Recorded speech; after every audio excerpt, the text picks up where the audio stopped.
Subscribe to our channel by clicking the subscribe button. Click the bell button and enjoy the latest uploads from our channel.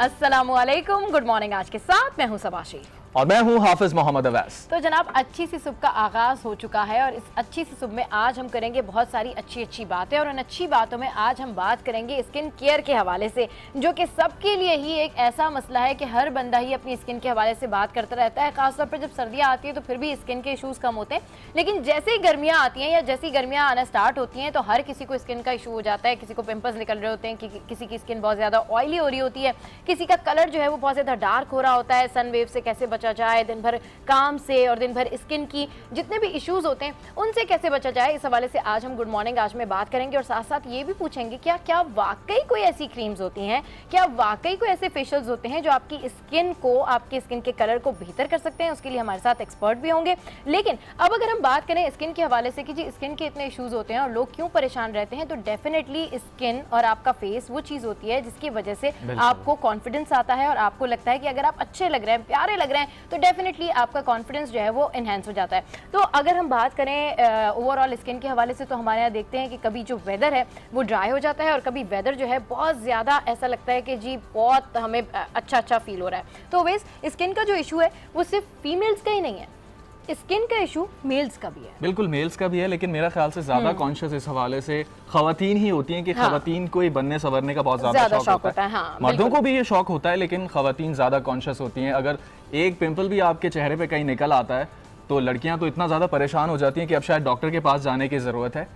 Main saloons की तादाद में भी इजाफा हो रहा है। हमारी प्रोड्यूसर बता रही है कि वो इख्तलाफ कर रही है इस वक्त, लेकिन ये बात बिल्कुल दुरुस्त है कि मर्द भी इस वक्त बहुत ज्यादा अब आगे बढ़ते जा रहे हैं इस मामले के अंदर, लेकिन खवातीन खवातीन जो है वो इस वक्त ज्यादा है, वो खवातीन के ऊपर ज्यादा है कि जी खवातीन को ज्यादा इश्यूज होते हैं। लेकिन ऐसी बात नहीं है, आजकल मेंस को भी बहुत ज्यादा इश्यूज होते हैं। स्पेशली अगर हम अपनी फील्ड में देखें तो हमारी फील्ड में हमें जो है एटलीस्ट 8 आवर्स जो है ये मेकअप लगा के रखना पड़ता है, जिसके बाद जो है बहुत ज्यादा स्किन के ऊपर आपके साइड इफेक्ट्स होते हैं और आपको उनका ख्याल भी रखना होता है। और यूजुअली हमारे यहाँ तो पार्टीज भी ऐसी हैं कि उसमें भी बहुत लंबे टाइम तक आपने मेकअप लगा के रखना होता है। तो जनाब ये तो हो गई मेकअप की बातें, और इस हवाले से जितने भी आपके तहफ़्फ़ुज़ात हैं, जितने भी सवालात हैं, उनके सब जवाब भी लेंगे, वो डिस्कस भी करेंगे हम अपने डॉक्टर्स के साथ, एक्सपर्ट्स के साथ। अब बढ़ते हैं हमारी टॉप स्टोरीज की जाने।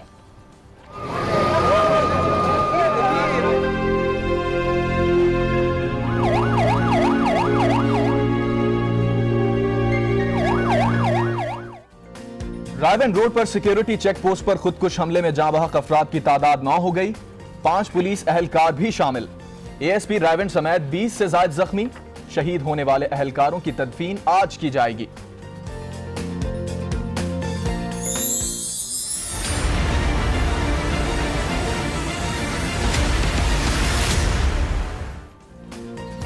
दूध आवाम की पहुंच से दूर, कराची में दूध का बहरान टलने वाला नहीं। दूध वाले और दूध के दाम दोनों बेलगाम। सरकारी रेट कुछ, व्यापारी रेट कुछ है। 85 रुपए लीटर दूध की कीमत 100 रुपए तक जा पहुंची। डेयरी फॉर्म्स की जिद ने आवाम को मुश्किल में डाल दिया। बच्चों को दूध नहीं मिलेगा तो कहां से मिलेगा? क्या करेंगे बच्चे, और गरीब के बच्चे क्या करेंगे? आवाम का पूरे मामले के अंदर ताउन दरकार है और उनसे मदद लेंगे। जी हाँ, बिल्कुल। आप जो खबर डिस्कस कर रहे हैं, अगर मैं एक्सप्रेस की लीड के हवाले से बात करूं तो एक्सप्रेस की जो लीड है वो डेफिनेटली रायबन पर जो हमला हुआ है, दहशतगर्दी की जो वारदात हुई है वहाँ पर, उसके हवाले से कि रायबन पुलिस चौकी पर खुदकुश हमला, 9 शहीद। तो इंतहाई अफसोसनाक ये वाक़या, इंतहाई अफसोसनाक ये सानिया हुआ है। और जब भी हम देखते हैं कि अंदरूनी तौर पर हमारे मुल्क में मसाइल चल रहे होते हैं, अंदरूनी तौर पर सियासतदान आपस में लड़ रहे होते हैं, तो उसी टाइम पर इस तरह के वाक़यात सामने आते हैं दहशतगर्दी के। इस वाक़े की जितनी मजम्मत की जाए कम है। इस वाक़े के हवाले से भी हम डिटेल डिस्कशन करेंगे कि अब हमारा जो नेशनल एक्शन प्लान है वो किस तरीके से काम करेगा और बाकी हमारा जो नेक्टा है वो कब जाकर जो है वो फाल होगा। अगर दूसरी लीड्स के हवाले से मैं बात करूँ तो वो डेफिनेटली जलसों के हवाले से हैं। और चौधरी निसार के हवाले से यहाँ पर एक मेन लीड लगाई गई है कि नून लीग में एक दफ़ा फिर से चौधरी निसार को अहम जिम्मेदारियाँ मिल सकती हैं। और इस तरह की बातें जो है वो की जा रही हैं कि जी अब नून लीग में दोबारा जो उनका स्टांस है एक दफ़ा उभर के सामने आएगा और उनको अहम जिम्मेदारियाँ भी मिल सकती हैं। तो ये तो खबरें हैं हैं वो जो कि एक्सप्रेस की मेन लीड्स हैं। एंड ओवरऑल अगर बात की जाए यहाँ पर तो इमरान खान साहब ने जो जलसा किया है उसमें इस दफ़ा उनका बिल्कुल सेम नैरेटिव है, वही उन्होंने बातें रिपीट की हैं, लेकिन इस दफ़ा उन्होंने अब गॉडफादर की जगह छोटा डॉन एक वर्ड यूज़ किया है, जिसके हवाले से बहुत ज़्यादा ट्विटर ट्रेंड भी चल रहा है, जिसके हवाले से बहुत ज़्यादा बातें भी हो रही हैं। और वो यही कहते हैं कि जी मैं ये कहता हूँ नवाज शरीफ साहब को कि आपने अब जो सवालात हमने आपसे किए हैं आपने उसके जवाब देने हैं। आपने ये नहीं कहना कि जी मुझे क्यों निकाला, आपने ये बताना है कि जी ये पैसा आपके पास कहाँ से आया। तो सवाल ना करें, सवालों के जवाब दें। तो इस तरह की जो है वो जलसे के अंदर उन्होंने तनकीद का निशाना बनाया है बिल्कुल नून लीग को। बिल्कुल। और अब आपको पता है कि फैसलाबाद में इमरान खान तहरीक चलाने गए थे, जलसा किया, वहाँ पे लोगों को मोबिलाइज किया और उसका असर ये निकला है कि नून लीग के रुकने पंजाब असेंबली पीटीआई में शामिल हो गए और रजा नसरुल्लाह घुम्मन हैं जिन्होंने पीटीआई में अपने साथियों के साथ शमूलियत इख्तियार की है।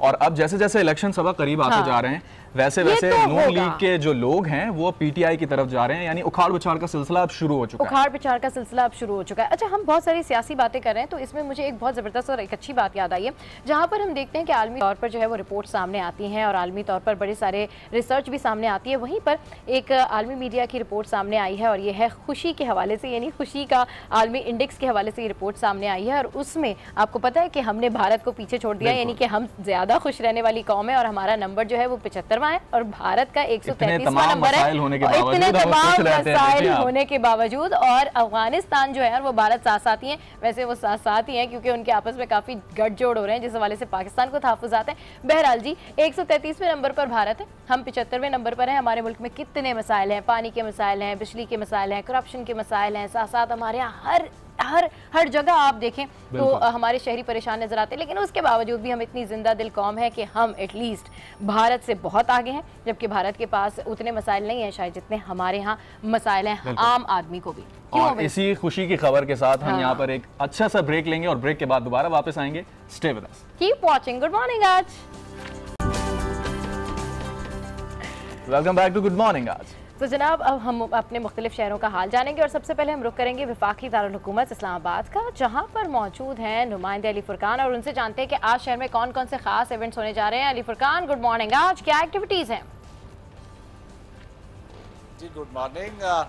आज भी सियासी जो एक्टिव हैं और उनमें ज़्यादातर तो जो है वो अदालती केसेस ही हैं। सुप्रीम कोर्ट में तलाल चौधरी की नाहली के हवाले से केसेस है। इलेक्शन कमीशन में जो है वो अलीम खान जो कि तहरीक इंसाफ के रहनुमा है उनके जाली हलफनामे का केस है। फारूक सत्तार की 2 दरख्वास्तें हैं इलेक्शन कमीशन में, डिप्टी मेयर कराची अरशद वोहरा के खिलाफ और जो मुनहरिफ अरकान हैं MQM के उनके खिलाफ है। कौमी असम्बली का इजलास है 10:30 बजे 12 बजे दफ्तर खारजा की ब्रीफिंग और नैब कोर्ट में मियां नवाज शरीफ पेश हो चुके हैं। उनको अगरचे आज की पेशी से इस्तिस्ना मिल गया है, लेकिन वाजिद ज़िया का बयान आज कलमबंद होना है नैब कोर्ट में। इसके अलावा एक इस्लामिक कल्चरल नुमाइश है नसीम करबला के नाम से अलकौसर इस्लामाबाद में कायमा कमेटीज़ हैं मुख्तलिफ, जिसमें अहम हल्का बंदियों के हवाले से एक खुसूसी कमेटी है पार्लियामान की, उसका इजलास है कौमी असम्बली में। इसके अलावा जो है वो मियां नवाज शरीफ की एक्टिविटीज़ होंगी इस्लामाबाद में अगर वो क़याम करते हैं तो बहुत। दारुल हुकूमत से हमें आगाह कर रहे थे अली फुरकान, आपने तमाम तरह तफसीलात बताएं कि दारुल हुकूमत इस्लामाबाद में आज क्या क्या एक्टिविटीज़ होने जा रही हैं। अब लाहौर का जहां पर हमारी नुमाइंदा हुमा भट्ट हमें ज्वाइन कर रही हैं। हुमा भट्ट अस्सलाम वालेकुम, गुड मॉर्निंग। आज लाहौर में क्या क्या होने जा रहा है? कल एक अफसोसनाक वाकया हुआ है, लाहौर की फ़ज़ा तो अब सोगवार होगी। जी बिल्कुल, लाहौर की फ़िज़ा सोगवार है। एक्टिविटीज़ तो होंगी, यकीनन किसी के भी चले जाने के बाद जो मामूल है वो तो नहीं रुकता है, लेकिन आज क्योंकि इस वक्त मैं जिन्ना हॉस्पिटल में मौजूद हूँ तो मैं आपको इस हवाले से जो इन्फॉर्मेशन है वो मैं आपको बताती चलती हूँ कि आज जो कल रायवंड में वाक़या पेश आया, सानिहा हुआ, धमाके के नतीजे में 9 अफराद शहीद हुए और शहीदों की जो नमाज जनाजा है वो आज किला पुलिस लाइन किला गुज्जर सिंह में अदा कर दी जाएगी 11 बजे के करीब। जबकि आज जो 4 हॉस्पिटल हैं लाहौर के, वहाँ पर अभी तक 30 के करीब ज़ख्मी जो हैं मौजूद हैं। उनमें से बताया जा रहा है कि 18 के करीब जो पुलिस एहलकार हैं उनको तिब्बी इमदाद दी जा रही है। मैं इस वक्त जिन्ना हॉस्पिटल में मौजूद हूँ और यहाँ पर अभी तक जो हैं वो 8 ज़ख्मी लाए गए थे और 8 ज़ख्मियों में से बताए जा रहे हैं कि 6 पुलिस एहलकार हैं जिनमें से 2 की हालत जो है वो तशवीशनाक बताई गई है और उनमें से 2 जो हैं वो इस वक्त ICU में हैं, जबकि बाकी जो हैं वो सर्जिकल वार्ड में इस वक्त मुंतकिल कर दिए गए हैं। और उनमें से जो डॉक्टर्स के मुताबिक जो ज़ख्मी हैं उनको सर, बाजू, सीने और टांगों पर चोटें आई हुई हैं। और डॉक्टर्स के मुताबिक आपने बताया कि जो ज़ख्मी एहलकार हैं उनकी 2 की हालत तशवीशनाक है, कुछ सिविलियंस भी ज़ख्मी हुए थे, उनकी हालत कैसी है? ठीक है, हुमा बख्श लाहौर से हमें अपडेट कर रही थी। रायवंड पुलिस चौकी पर खुदकुश हमला हुआ, इंतहाई ये हमला है जिसकी जितनी मज़ाहमत की जाए बिल्कुल कम है। हुमा बट आपका बेहद शुक्रिया, आप हमें लाहौर से अपडेट कर रही थी। ओवैस, हम लोग यही बात कर रहे थे कि जब भी पॉलिटिकल इंस्टेबिलिटी हम देखते हैं कि हमारे मुल्क में हो रही होती है, सियासतदान आपस में लड़ रहे होते हैं, हमेशा इस तरह के वाक़यात जो है वो सामने आते हैं और हमेशा इस तरह की वाक़यात की वजह से इतनी ज़्यादा जानें चली जाती हैं। इसी वजह से आज हम डिटेल डिस्कशन भी करेंगे कि ये सारी सूरत हाल जो है पैदा होती है, उसके लिए अब क्या मज़ीद इक़दाम किए जा सकते हैं। पेशावर का रुख करेंगे। पेशावर में मौजूद है हमारे नुमाइंदे आमिर जमील और उनसे जानते हैं कि आज शहर में कौन सी सियासी और समाजी सरगर्मियां होने जा रही हैं। Aamir Jamil, good morning. आज गुड मॉर्निंग सबा और आज की तमाम टीम को गुड मॉर्निंग। और पश्तो में हम इसको कहते हैं स्तड़े मशे पखैर आले। इसके बाद मैं चाहूँगा, अब कल मैंने आपसे ये कहना है पश्तो में। बिल्कुल सबा ज़रूर, पश्तो भी हमारे पाकिस्तान का एक रंग है। तो हम आज के जो इवेंट्स हैं उससे पहले मैं चाहूँगा कि जो खैबर पख्तूनख्वा की आवाम है उनको ये बता दूँ कि बारिशों का सिलसिला जो है वो तकरीबन रुक चुका है। अब जो गर्मी है वो अपने आसार दिखाएगी और आज 2-3 दिन पहले जो बारिशों का सिलसिला था उसके बाद आज सूरज जो है वो अपनी आबोताब से चमक रहा है। और बारिशों के दौरान भी खैबर पख्तूनख्वा के जो मैदानी इलाके थे उनका मौसम काफ़ी गर्म था और जिस वजह से ये तवक्को की जा रही है कि इस दफ़ा की जो गर्मियां हैं वो काफ़ी शदीद होंगी, क्योंकि बारिशों के बावजूद DI खान का मौसम जो था वो 27 डिग्री सेंटीग्रेड रिकॉर्ड किया गया और इसी तरीके से पेशावर का 21 डिग्री सेंटीग्रेड रिकॉर्ड किया गया है। तो हम जो बालाई इलाके हैं वहाँ पर मौसम अभी भी कुछ खुशगवार है। मालम जब्बा में सबसे ज़्यादा कल सर्दी थी तो जो कि -2 डिग्री सेंटीग्रेड थी। तो हम जो बारिशें हुई हैं वो अब सिलसिला उनका रुक चुका है। गुज़िश्ता रोज़ जो बारिशें हुई हैं उनमें सबसे ज़्यादा जो बारिश रिकॉर्ड की गई है वो पतन में रिकॉर्ड की गई है 49 डिग्री सेंटीग्रेड। इन तमाम बारिशों के बाद मैं चाहूँगा कि जो आज के इवेंट्स हैं उस हवाले से भी मैं बता दूं कि चाइल्ड प्रोटेक्शन सेंटर की एक इफ्तिताही तकरीब आज मुनक्किद की जा रही है। उसमें जो हमारे ज़िली नाज़िम है आसिम खान वो उसमें मौजूद होंगे और इसी तरीके से जवान के पेशावर से अपडेट कर रहे थे। आपका बेहद मौसम के हवाले से बात कर रहे थे और मौसम के हवाले से वो यही बात कर रहे थे कि जी यही कहा जा रहा है कि गर्मियाँ जो हैं वो ज़ोर शोर से पड़ने वाली हैं। बहरहाल गर्मियाँ तो आएंगी और उसके साथ साथ तोहफे भी आएंगे, लेकिन अब आज के एडिटोरियल में क्या है ये सारा कुछ डिस्कस करने के लिए हमारे साथ स्टूडियोज़ में हमें ज्वाइन किया है सीनियर सहाफ़ी नफीस नईम साहब ने। अस्सलाम वालेकुम, वेलकम टू गुड मॉर्निंग। आज सबसे पहले आपको बहुत मुबारक हो, कम से कम किसी चीज में तो हम भारत से आगे निकल गए भी, और वो है खुशी। हम ज्यादा खुश कौम है, हम ज्यादा खुश रहते हैं। बिल्कुल, हम एक जिंदा दिल कौम है। और हम हैं पाकिस्तानी, हम तो मुस्कुराएंगे चाहे बाहर। और ये भी एक बड़ी खुशाइन बात है। देखें हमारे यहाँ सबा मसाइल हैं, कितने मसाइल का शिकार हुआ है पाकिस्तान, ख़ासकर दहशतगर्दी का निशाना बना है। इस कौम ने बड़े बड़े चैलेंजेस, बड़ी बड़ी मुश्किलात देखी हैं, लेकिन ये एक बहुत बड़ा इंडिकेटर है हमारे लिए। हमें खराज तहसीन पेश किया गया है इस रिपोर्ट के ज़रिए कि हम अब भी जो है खुशियों का दामन हमने नहीं छोड़ा है, उम्मीदों का दामन हमने नहीं छोड़ा है और हम एक जिंदा दिल कौम है और हम हर हालत में मुस्कुराना जानते हैं। किस तरीके से हमने मीरान शाह में मैचेस कराए, किस तरीके से अब कराची में रौनक दुबाला होने जा रही है। लगी हुई है टिकट्स लेने के लिए और अब इंटरनेशनल क्रिकेटर्स भी कह रहे हैं कि अब हम जाएंगे, पाकिस्तान का एतमाद बहाल हो गया। टिकट से याद आया, वैसे मैंने भी टिकट्स लेनी है, वैसे आपने टिकट्स ले ली? फौरन निकल गए, आज से तो शुरू ही है। हमारे लिए कोई कंसेशन नहीं होगी? किसी के लिए नहीं होगी, किसी के लिए। बहरहाल आज का पहला एडिटोरियल जी, एडिटोरियल हम आ जाते हैं। असल में अभी हम ये बात कर ही रहे थे पाकिस्तान की, क्योंकि मेरे पास कुछ एडिटोरियल ऐसे हैं जो थोड़े से धमाके के हवाले से हैं, कुछ लियारी के हवाले से, लेकिन क्योंकि हम पाकिस्तान के बड़ा पॉजिटिव एस्पेक्ट आपने उजागर कर दिया है खुशी के हवाले, तो स्टीफन हॉकिंग के बारे में बात कर लेते हैं। उनका इंतकाल मैं इसलिए मिला रहा हूँ उनको कि एक बहुत अजीम साइंसदान से दुनिया महरूम हो गई है। उन्हें साइंसदान of the century, scientist of the century कहा जाता है, तो कोई शक नहीं है।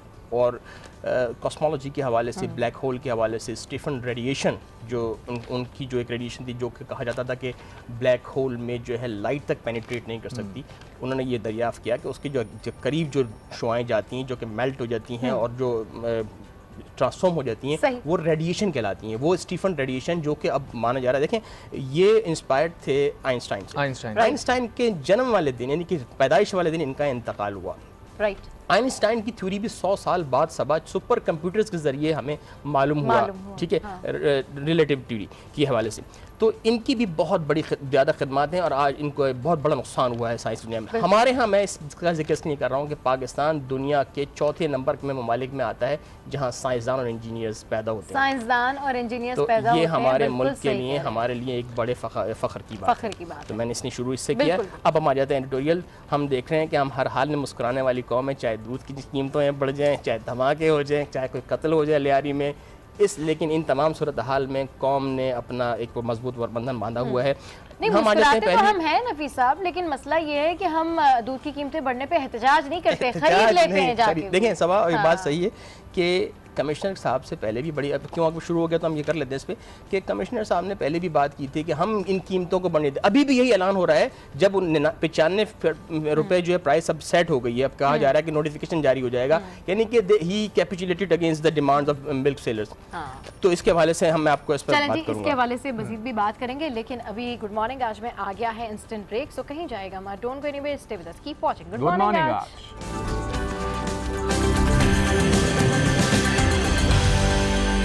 Back to good morning Aaj. तो नफीस भाई हमारे साथ मौजूद हैं, एडिटोरियल्स पे बात हो रही थी। नफीस भाई, आखिरी एडिटोरियल हम डिस्कस कर रहे थे, अब एडिटोरियल कौन सा है हमारे पास? जी, हम मिल्क प्राइसेस पे बात कर रहे थे। ये अभी अवामी इशू बन चुका है, लोग लाइनें लगे खड़े हैं, कहीं मिल्क दूध दस्तियाब है, कहीं 100 रुपये लीटर चल रहा है, दुकानें बंद कर दी गई हैं। एक यानी कि जिस तरह कहते हैं कि मिल्क माफिया वो अपना पावर शो कर रहा है, और कमिश्नर साहब ने अपने आप को सरेंडर कर दिया है। उनका सिर्फ एक ही, अभी भी वो ये जो बातें कर रहे हैं वो ये कर रहे हैं कि जिन्होंने हमारी बात नहीं मानी इनके खिलाफ एक्शन करेंगे, और हम या आप क्रैक डाउन करेंगे तो नुकसान किसका होगा? वो हड़ताल करके बैठ जाएंगे, अवाम को दूध नहीं मिलेगा तो नुकसान तो अवाम का है। आपने कोई ऑल्टरनेट दिया है कि दूध अगर वहाँ सप्लाई नहीं हुआ तो अवाम को हम इस तरह प्रोवाइड कर देंगे? आपके पास कोई अदर ऑप्शन नहीं है। आप अब उनकी डिमांड्स पर अब ये कहा जा रहा है कि 95 रुपीज़ पर लीटर जो है वो दूध फरोख्त होगा, यानी कि जो उन्होंने 10 रुपये पर लीटर बढ़वाना था वो बढ़वा लिया है। उस पर भी एतराज़ है, अभी 86.95% 75। अच्छा, ये पीछे से बढ़ाते हैं प्राइसेस तो शॉपकीपर्स आगे से और महंगा देते हैं, क्योंकि हम लोगों को तो नहीं पता कि एक्चुअल प्राइसेस क्या है ना, उन्होंने लिस्ट लगाई हुई होती है कि एक्चुअल प्राइस क्या है, लेकिन जो शॉपकीपर्स हैं वो ज्यादा फायदा उठाते हैं। और फिर अगर बातचीत की जाए या बहस की जाए तो फिर उसमें ये होता है जी पीछे से तो हमें इतना ही महंगा मिल रहा है, तो जी हमें आगे से भी हम आपको। ये अभी शाकिर उमर गुजर साहब जो है उन्होंने ये बताया है कि भाई यहाँ से इन्होंने कहा बताया कि हमें कॉस्ट बढ़ रही है, हमारे 86.7 जब बता रहा हूँ कि होलसेल प्राइस उन्होंने कह दिए कि ये देंगे। इसमें अब जो 95 रुपए जो रिटेलर दे रहा है उनका, ये मैंने भी कई लोगों से बात की तो वो यही कहते हैं कि हमें पीछे से मिलता है, और वो कहते हैं अब तो उन्होंने ये तक कह दिया है कि आपने दूध लेना है लो, वरना नहीं लो। दुकानदार कह रहे हैं आपको कि भाई लेना है तो आप ले लें, वरना नहीं लेना तो आप नहीं लें। अभी जो बहरान जो पैदा हुआ है वो यही पैदा हुआ है प्राइसेस के ऊपर, कि डेडलॉक बरकरार रहा एडमिनिस्ट्रेशन के दरमियान और दूध फरोशों के दरमियान। तो रिटेलर्स जो थे उन्होंने दूध लेना बंद कर दिया कि हमें होलसेल से महंगा मिल रहा है, आगे लोग हमें फिर बुरा भला कहते हैं कि आप ज्यादा महंगा दूध बेच रहे हैं। असल डेडलॉक तो अभी ये है, और जैसा कि आपने कहा कि एडमिनिस्ट्रेशन इस वक्त कोई ऑल्टरनेट उनके पास नहीं है, तो होगा क्या फिर? ये डेडलॉक बरकरार रहेगा, क्या होगा? देखें अवैस, असल सवाल सब यही सवाल तो पूछ रहे हैं कि हुकूमत की रिट कहाँ है, गवर्नमेंट कहाँ है, इंतजामिया कहाँ है? लोग फट पड़े, गरीब किस तरह अफोर्ड करेगा? आपने एकदम अचानक 15 रुपए फी लीटर बढ़ा दिए, जो ये लस्सी वगैरह देते थे उस पर भी 10 रुपए बढ़ा दिए, यानी कि 1 लीटर पे अगर दूध पे बढ़ा तो उन्होंने लस्सी पे भी 10 रुपए बढ़ा दिए। आप अंदाजा कर ले, कोई चेक एंड बैलेंस नहीं है, अवाम परेशान है कि वो क्या करें तो क्या करें। कोई चेक एंड बैलेंस नहीं है, किसी किस्म का कोई पूछने वाला नहीं। यही होता है कि जी महंगा दूध खरीदें, वरना अगर नहीं खरीदना है तो नहीं खरीदें। लेकिन ये शहरी कहाँ जाए, हम किस हवाले से नफीस नईम साहब हमारे साथ मौजूद हैं। नफीस भाई, अब इसी बात को ज़रा आगे बढ़ाते हैं। दूध की कीमतों का असल मसला आपने कहा कि डेडलॉक हो चुका है, और रिटेल सतह पर दूध लेने से कासिर हैं रिटेलर्स, क्योंकि होलसेल में उन्हें बहुत ज़्यादा महंगा मिल रहा है। अब इसका हल क्या है, क्या होना चाहिए? देखें, अब तो ये तो सीधी सी बात है कि अदालती फैसले के मुताबिक फैसला होना चाहिए। जो भी रिटेल अब अदालत में जाना चाहिए, क्योंकि कमिश्नर और जो होलसेलर्स हैं दूध के या डेयरी फार्म्स वाले एसोसिएशन है, ये एक मतनाज़ा फरीक बन चुके हैं। इनके दरमियान तनाज़ा हम देख रहे हैं कि वो तूल पकड़ता है और उसका नुकसान आवाम को होता है। मैंने एक दूध सेलर से बात की, रिटेलर से, मैंने कहा यार आप जब भी हड़ताल हो जाती है आप तो लेते क्यों नहीं है? उसने कहा कि हमें नहीं लेते, तो वो कहते हैं कि अगर नहीं ले रहे बंद करते हैं दुकान, दूसरे ले लेते हैं, हमारा नुकसान होता है। मैंने कहा अगर आप नहीं लेते या हड़ताल हो जाती है, हड़ताल भी तो करते हैं ना आप लोगों ने पहले भी की, तो दूध कहाँ जाता है? उसने कहा कि ये दूध ज़ाया भी कर देते हैं। यानी कि आप ये माफिया दूध जाया करने को तरजीह देता है, आवाम को, बच्चों को नहीं देख रहा है कि जो बच्चे तरस रहे हैं, आवाम तरस रहे हैं, उनको ना मिले, दूध जाया, यानी सिर्फ अपने मुनाफे के लिए दूध जाया भी करता है। बिल्कुल इसकी मिसाल ऐसी है कि हम देखते हैं कि जिनके घरों में पानी नहीं आता, पानी की बूंद बूंद को, कुछ ऐसे इलाके हैं जहाँ पर लोग तरस रहे होते हैं, टैंकर तक इतनी छोटी और नैरो गलियां होती हैं जहाँ नहीं पहुंच पाते, वहाँ हम देखते हैं कि सड़कों पर टैंकर जा रहा होता है और उसके पीछे पानी पूरा बह रहा होता है और आगे आने वाली गाड़ी को भी प्रॉब्लम होती है, कई बाइक्स भी स्लिप हो जाती हैं। तो ये भी नाशुक्री का एक हाल है कि जी आप सस्ते दामों पे आवाम को नहीं देंगे लेकिन आप जाया कर देंगे उसको। तो मेरे ख्याल में इसके ऊपर इनिशिएटिव लेना चाहिए और इस हवाले से इकदाम करने चाहिए और उन शॉपकीपर्स के ऊपर भी चेक एंड बैलेंस रखना चाहिए जो कि आवाम को ये बताते जाके कि जी पीछे से इतने प्राइस आ रहे हैं। बिल्कुल। अगला एडिटोरियल क्या कह रहा है? एक कल हमने देखा कि रेंजर्स का ऑपरेशन हुआ लियारी में, और पहले तो बगदादी में ऑपरेशन किया रेंजर्स ने, और उस दौरान रेंजर्स की मोबाइल पर हमला हुआ और एक एहलकार शहीद हुआ, 3 ज़ख्मी भी हुए। उसके बाद रेंजर्स ने मज़ीद नफरी ली और ऑपरेशन किया। उस ऑपरेशन के दौरान 3 दहशतगर्द मारे गए मज़ीद। वो कहा जाता है कि गफ्फार ज़िक्री ग्रुप के ख़िलाफ़ ये ऑपरेशन क्रैकडाउन किया गया था, और लेकिन अब ये इदारे ही कह रहे हैं, एक्सप्रेस का इदारती नोट है, लियारी में गैंग वॉर, कारिंदों की दहशतगर्दी कि बड़ी मुश्किल से लियारी जो है, जिसका सकाफ़ती तारीख़ी जो है एक अलग ही उसका पस मंज़र है उसका, और वो हब भी कहलाता है। देखिए पाकिस्तान का इतना रेवेन्यू होता है, उसमें लियारी की जो मंडियां हैं उसका किरदार अपनी जगह पर है। इसीलिए जो दहशतगर्द ग्रुप हैं इन्होंने लियारी में अपनी जो है वो डोमिनेंस को कायम किया, लोगों के को डरा धमका के वहाँ से निकाला, घर ख़रीदे और वहाँ अपनी जारदारी कायम की तक, और वहाँ भत्ताखोरी के हुआ। रेंजर्स ने 4 साल मुसलसल लगा के लियारी को इन दहशतगर्दों, इन भत्ताखोरों से पाक किया। लेकिन इदारती नोट ये कहता है कि जो राख में चिंगारी बाकी है, अभी काम करना है। इसका मतलब है ये गैंग दोबारा लियारी में आके जो है वो अपनी वो जारदारी कायम कर रहे हैं, सरगर्म हो रहे हैं, और ये एक बहुत खतरनाक। नफीस भाई ये बात तो बहुत वाज़ेह है, रेंजर्स ने आपने कहा कि 4 साल ऑपरेशन किया, वहाँ पे किसी हद तक अमन भी बहाल हुआ, लेकिन एक नेशनल एक्शन प्लान के थ्रू जो सारी चीज़ें तय की गई थी वो भी उस पर अमल नहीं हो सका। पुलिस आप देखें, पुलिस का एक बहुत बुनियादी किरदार है किसी भी माशरे के अंदर। लियारी वो इलाका, बल्कि ओवरऑल अगर कराची की बात करें तो पुलिस बहुत ज़्यादा एक्टिव नज़र नहीं आती है, ना ही उनके पास इतनी कैपेसिटी है, ना ही इनफरादी क़ुव्वत इतनी ज़्यादा है। तो रेंजर्स अपने काम करने के बावजूद अगर सिविलियन इदारे अपना काम नहीं करेंगे तो ये तसलसल तो जारी रहेगा इसी तरह से। बहुत ज़बरदस्त सवाल किया आपने, ये वेस और बहुत अच्छा पॉइंट आउट किया है। इसी हवाले से इदारती नोट इदारिया है डॉन का भी, नेक्टा ड्यूबियस एप्लीकेशन, ये वाकई सही बात है कि अगर हम नेशनल एक्शन प्लान पर अमल दरामद करते और तमाम सिविलियन इदारे भी अस्करी इदारों का साथ देते तो आज हम इस वक्त ये कहने के काबिल होते कि हमने मुल्क से दहशतगर्दी का मुकम्मल खात्मा कर दिया। गवर्नमेंट को भर्तियों से, पुलिस भर्तियों से और आपस की मसाइल से, हॉर्स ट्रेडिंग से फुर्सत मिल जाएगी तो आप आवाम के लिए सोचेंगे। तो अभी हम देख रहे हैं नेक्टा अपने वो कर रहे हैं कि हमने इतने दहशतगर्द पकड़ लिए, ये कर लिया। अभी इदारिया ये कह रहा है कि आपने जो एप्लीकेशन मुतारिफ कराई है वो भी डुबियस है, उसमें कि ये जो आपने उसको इसलिए एक एप्लीकेशन ये है स्मार्टफोन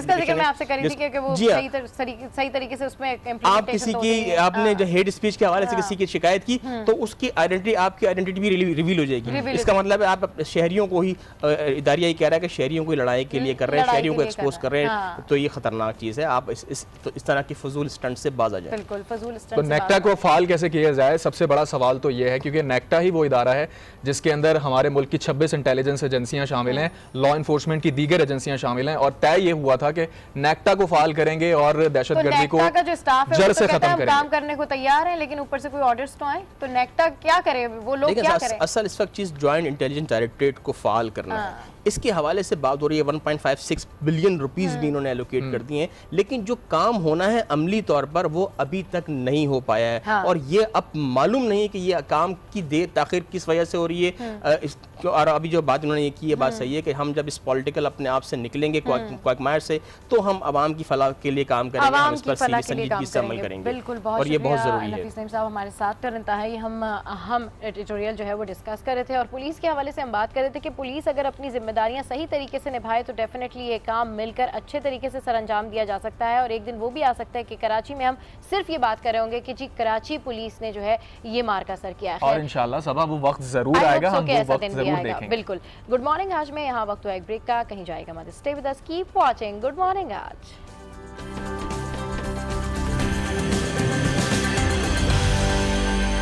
समी भी वापस आ, डैरन समी जो है वो भी पूरी तरह फिट नहीं है, तो एक तो फिटनेस मसाइल जो हैं वो आड़े आ रहे हैं, फिर शाहिद आफरीदी के जाने के बाद टीम को एक फिर से खड़ा करना वो भी एक मसला था, लेकिन अच्छी कप्तानी की है डैरेन समी ने। लेकिन अभी ये टीम जो है वो मुकम्मल तौर पर टूर्नामेंट से आउट नहीं हुई। कल मेरी ये बात हो रही थी, इनके जो फास्ट बॉलर हैं वहाब रियाज जिन्होंने 11 विकेटें ली हैं टूर्नामेंट में, तो वो ये बता रहे थे कि अभी दमखम है इस टीम में, आप हमें राइट ऑफ ना कीजिए। नहीं बिल्कुल दमखम तो है पेशावर ज़ल्मी के अंदर, तो आ जाएंगे। तारिक भाई आप सही कह रहे हैं कि पेशावर ज़ल्मी कमबैक कर सकती है। अब अगला मैच जो उनका है वो कराची किंग्स के साथ होने वाला है और कराची किंग्स बहुत अच्छे फॉर्म के अंदर है और वो सबा की फेवरेट टीम है। तो आपको क्या लगता है कराची किंग्स के दरमियान और पेशावर ज़ल्मी के दरमियान जो मैच होगा, मवाजना क्या होगा, कौन सी टीम जीत सकती है, पलड़ा किसका भारी है? देखिए, अगर इस टूर्नामेंट में किसी टीम ने जो सबसे इंप्रूव टीम है वो कहने में कोई कलाम नहीं, वो कराची किंग्स ही है, क्योंकि पहले 2 इवेंट्स में उनका भी हाल तकरीबन वो लाहौर की तरह ही बेहाल रहा था। लेकिन इस बार वो बैठे हैं। कराची किंग्स ने जो कोताहियां की, कराची किंग्स ने जो गलतियां की हैं कुछ मैचेस के अंदर जिसमें उनको शिकस्त का सामना हुआ, आपको क्या लगता है क्या इनकी स्ट्रेटेजी कुछ आगे पीछे हो गई थी? क्योंकि ये तो बिल्कुल अपने बैटिंग ऑर्डर के साथ बिल्कुल अपनी एक टीम जेलअप होकर खेल रही थी। देखिए, उसमें एक तो शाहिद आफरीदी गए, फिर वो वापस आए हैं, तो उससे भी फर्क आया है। और दूसरा इनके जो कराची किंग्स के जो फास्ट बॉलर थे तिमाल मिल्स, अब वो शायद पूरी तरह फिट नहीं है, वो दस्तियाब नहीं है, तो उसकी वजह से इनकी जो बॉलिंग की कुव्वत है वो मुझे लगता है कि हमें मुतासिर नजर आती है। तो फिर आपको ऐसा लगता है कि कराची किंग्स का फाइनल कराची में हो सकता है? जी हाँ, अब बिल्कुल हो सकता है। अभी तक तो पूरी तरह दौड़ में मौजूद हैं और फिर मोहम्मद आमिर जो हैं वो बहुत अच्छी बॉलिंग कर रहे हैं, लेकिन शिनवारी, मेरा ख्याल है कि वो शिनवारी अभी तक रिदम में नजर नहीं आ रहे हैं, क्योंकि एक तो शिनवारी के जख्मी होना उसका सबब था, वो कमी पूरी नहीं कर रहे जो तिमाल मिल्स जिस तरह की बॉलिंग कर रहे थे। और फिर अब एक और इनको जो धचका लगा है इमाद वसीम का, हमें दुआ करनी चाहिए कि वो जल्दी फिट हो जाएंगे, टीम में वापस आ जाएंगे, क्योंकि उससे इनका एक अच्छा क्रिकेटर ही कम नहीं होगा बल्कि एक बहुत अच्छा कप्तान चला जाता है। और अब ये ओन मॉर्गन आ रहे हैं, ओन मॉर्गन को कप्तानी करनी है दौरान टूर्नामेंट, जो कि आसान नहीं होगा। अच्छा, एन मॉर्गन का आपने नाम लिया, अगर कराची फाइनल तक जाता है तो एन मॉर्गन ने तो कल मना कर दिया कि वो पाकिस्तान आकर मैचेस नहीं खेलेंगे। साथ साथ तारिक भाई ये भी बताइएगा कि अब चूंकि इंजरीज बहुत ज्यादा नजर आ रही है और आप खुद भी इस बात का तस्करा कर रहे हैं, तो इंजरीज किस वजह से हो रही हैं? हर टीम के अंदर ही इंजरीज सामने आ रही हैं, मेन प्लेयर्स बाहर होते जा रहे हैं और टीमों को मसाइल का शिकार होना पड़ रहा है। देखिए, एक तो वैसे सबसे बड़ी वजह तो यही है कि ना क्रिकेटर बहुत ज़्यादा क्रिकेट खेल रहे हैं। अभी ये जो इंग्लैंड के क्रिकेटर्स हैं, इन्होंने 9 मार्च को आखिरी मैच खेला है न्यूजीलैंड में और वहाँ से ये बराह रास्त फ्लाई करते हुए पहुँचे हैं दुबई, और उसी दिन इनको फिर टीम में शामिल होना पड़ा, प्रैक्टिस सेशन का हिस्सा बनना पड़ा। और दूसरा, ये जो ग्राउंड्स हैं अबू धाबी और दुबई क्रिकेट स्टेडियम के, इनके आउटफील्ड बहुत ज़्यादा सॉफ्ट है। यहाँ ज़ेरे ज़मीन पानी की सतह बुलंद है, वो जो वाटर टेबल है, और दूसरा जो यहाँ पर वो इतनी ज़्यादा नरम घास और इतनी ज़्यादा नरम ये फील्ड है कि वो खिलाड़ियों के पाँव की पकड़ नहीं हो पाती, इसलिए खिलाड़ी आउटफील्ड में गिर भी रहे हैं और ज्यादातर जख्मी भी आपको बाउंड्री लाइन पर होते हुए नजर आए हैं जिन खिलाड़ियों को हमने देखा है। तो ये वो एक बड़ा सबब है। सही है, बिल्कुल ठीक कह रहे हैं, वो एक बड़ा सबब है। अब देखना यह है कि कौन सी टीम मैदान मारती है। सीनियर कमेंटेटर क्रिकेट के और एनालिस्ट हमारे साथ तारिक सईद साहब लाहौर से वीडियो लिंक पर मौजूद थे, आपका बेहद शुक्रिया। और पीएसएल के मैचेस के बारे में कुछ भी कहना बड़ा ही उसके अंदर अनएक्सपेक्टेड है कि आप किस तरीके से कोई भी टीम कभी भी किसी भी टाइम जो है वो अनप्रिडिक्टेबल हो सकती है और मैदान मार सकती है। तो अब देखना ही है, let's hope for the best. इन तमाम टीमों के लिए बेस्ट विशेस, क्योंकि ये तमाम टीमें जो है वो पाकिस्तान की टीम है। और पीएसएल के हवाले से हम रोजाना डिस्कशन कर रहे हैं और मजीद भी डिस्कशन करते रहेंगे, लेकिन गुड मॉर्निंग आज में यहाँ वक्त हुआ है ब्रेक का, और जब ब्रेक के बाद हम वापस आएंगे तो बात होगी स्किन केयर के हवाले से। Stay with us, keep watching good morning आज।